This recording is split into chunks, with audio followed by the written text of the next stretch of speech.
오늘 산 소망이신 그리스도를 바라보자 라는 제목으로 하나님의 말씀을 나누도록 하겠습니다. 산 소망이신 그리스도를 바라보자 라는 제목입니다. 우리 마음이 어려울 때, 또 힘든 상황 중에 있을 때 한마디의 말이, 또 한 구절의 말씀이 다시 일어나게 하고 또 삶을 시작하게 하는 그런 힘을 받았던 경험을 해봤죠.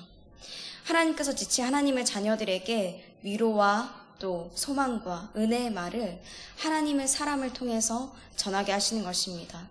그리고 성령 하나님께서 우리가 하나님의 말씀을 읽을 때, 들을 때 하나님의 섭리를 발견하게 하시는 거죠. 우리 아버지 되신 하나님께서는 그렇게 하나님의 자녀된 자들인 우리가 고난 중에서 쓰러지지 않고 다시 소망을 가지고 일어설 수 있도록 힘을 주십니다. 지금 이 시간도 우리 한 사람 한 사람을 아셔서 택하셔서 부르셨고, 또 베드로를 통해서 쓰신 이 위로와 소망의 편지를 통해서 우리에게 말씀해 주십니다. 하나님은 이제 노년이 된 베드로를 통해서 지금의 튀르키예에 있는 소아시아 지역, 그곳에 많은 성도들이 흩어져 있었는데 그 성도들에게 이 베드로전서 편지를 보내게 하셨습니다. 왜냐하면 이들이 엄청난 박해와 또 고난을 당하고 있었기 때문이에요. 이 당시에는 로마의 황제 네로의 기독교 대박해가 막 시작된 그 무렵이었습니다. 그러니까 그리스도인이라는 그 이유만으로 부당하게 공격받고 목숨을 빼앗길 것 같은 그런 위기에 놓인 거죠.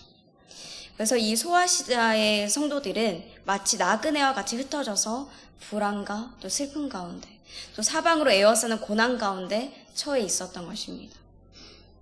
그렇기 때문에 하나님은 그럼에도 불구하고 그 시간 가운데에서 이 성도들이 하나님을 찬송할 수 있는 이유, 그 산소망에 대해서 알려주시는 것입니다. 그러면 그 산소망이 무엇일까요? 우리 주 예수 그리스도이십니다. 3절 말씀입니다. 우리 주 예수 그리스도의 아버지 하나님을 찬송하리로다. 그의 많으신 긍휼대로 예수 그리스도를 죽은 자 가운데서 부활하게 하심으로 말미암아 우리를 거듭나게 하사 산 소망이 있게 하시며. 아멘. 이것이 하나님이 주시는 첫 번째 소망입니다. 산 소망이신 예수 그리스도를 주셨습니다. 산 소망이신 예수 그리스도를 주셨습니다. 산 소망에 대해서 좀 더 구체적으로 살펴보면 이렇습니다. 하나님께서는 사람의 그 무엇으로도 씻을 수 없고 없앨 수도 없는 죄의 문제를 해결해 주셨죠. 무엇이 그 문제를 해결해 줄 수 있었습니까? 예수 그리스도의 십자가와 부활입니다.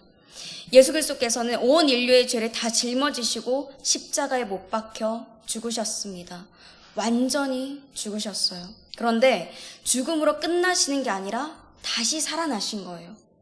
죽음으로 영원한 절망이, 고통이 이어지는 게 아니라 다시 살아나셔서 그 사망 권세를 완전히 밟아 깨뜨리시고 이기신 것입니다. 그래서 우리 그리스도인들에게도 이 산소망이 생긴 거죠.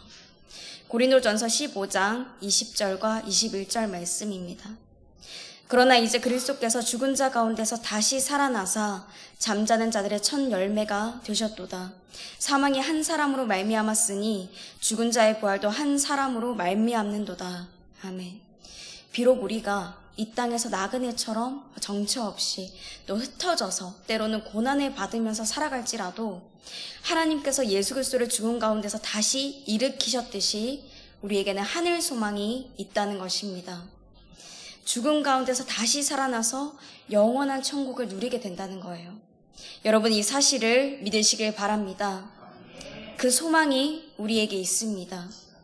또 한 가지 하나님이 주시는 두 번째 소망은 이것입니다. 영원히 썩지 않는 유업을 있게 하십니다. 영원히 썩지 않는 유업을 있게 하십니다. 우리는 금방 없어질 이 땅이 아니라 진짜 우리의 집인 천국으로 돌아갈 천국 백성들입니다. 우리를 위해서 하나님께서 하늘에 우리가 물려받을 유산, 그 거처를 예배해 주셨는데 그것이 영원하다는 거예요. 4절 말씀입니다.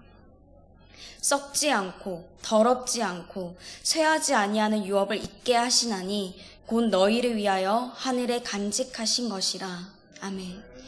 베드로 때 그렇게나 그리스도인들을 애워싸고 박해했던 로마의 권력이 그 당시에는 크고 강하게 보였겠지만 그 모든 것들은 하나도 남아있지 않습니다. 로마의 그 네로 왕제도 그 많던 군사들도 지금은 다 싹 없어졌죠. 땅의 것들은요 결국 다 썩고 더럽혀지고 쇠하여 버립니다. 그 한계가 끝이 반드시 있다는 거예요. 하지만 하나님께서 하나님의 자녀들에게 주시는 그 유산은 썩지 않고 더럽혀지지 않고 시들지도 않고 영원합니다. 구원을 허락하신 이 하나님의 약속은 결코 사라지지 않는 것입니다. 그리고 약속해 주신 대로 예수 그리스도께서 다시 오시는 그날 예수님께서 영광과 존귀의 관을 우리에게 씌워주실 것입니다. 여러분 이 사실 또한 믿으시길 바랍니다. 내 삶을 옥죄해 오는 그 사람, 그 상황, 또 그 감정과 생각은 오늘 있다가 잠깐 있다가 사라져 버릴 것들입니다. 그러니까 그 썩어 없어질 것들에 집중하지 마시고 하나님의 자녀들, 바로 우리에게 주실 그 영원한 유업을 바라보면서 소망을 가지게 되시기를 바랍니다. 마지막 하나님께서 우리에게 주시는 소망은 이것입니다. 능력의 주님이 우리를 눈동자처럼 지켜주십니다. 능력의 주님이 우리를 눈동자처럼 지켜주십니다. 5절의 말씀입니다. 너희는 말세에 나타내기로 예비하신 구원을 얻기 위하여 믿음으로 말미암아 하나님의 능력으로 보호하심을 받았느니라. 아멘. 여기서 말하는 능력은 원어로 dynamis입니다. 힘, 능력, 권능 이런 뜻을 가지고 있는데 이 단어가 하나님과 연관이 돼서 사용되면은 절대적으로 강력한 권능을 말합니다. 또 보호하심이라는 단어가 있었죠.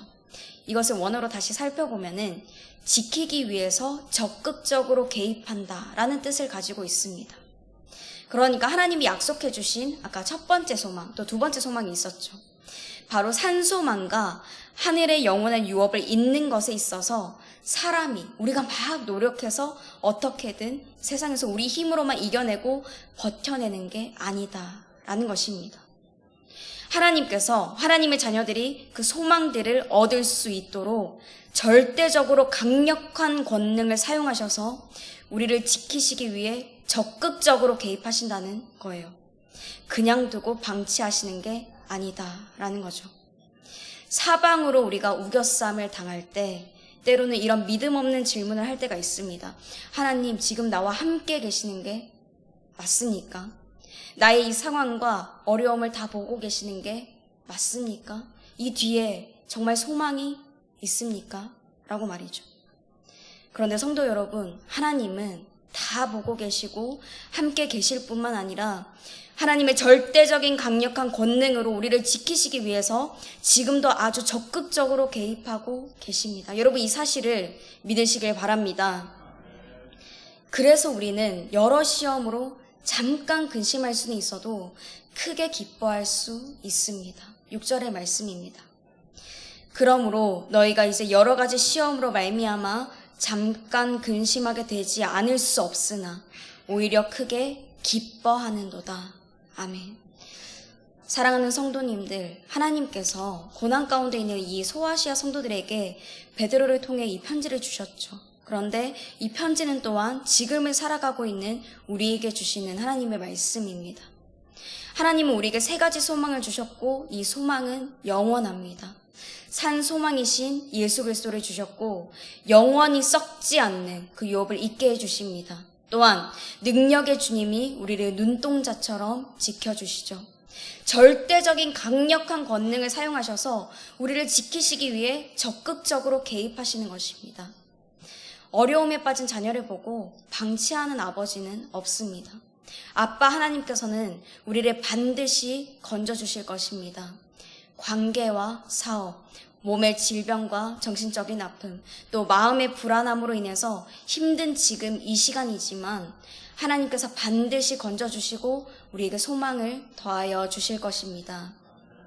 이 사실을 믿고 소망으로 함께 하나님을 기쁨으로 찬양하고 기도하는 저와 여러분이 되시기를 주님의 이름으로 축복합니다.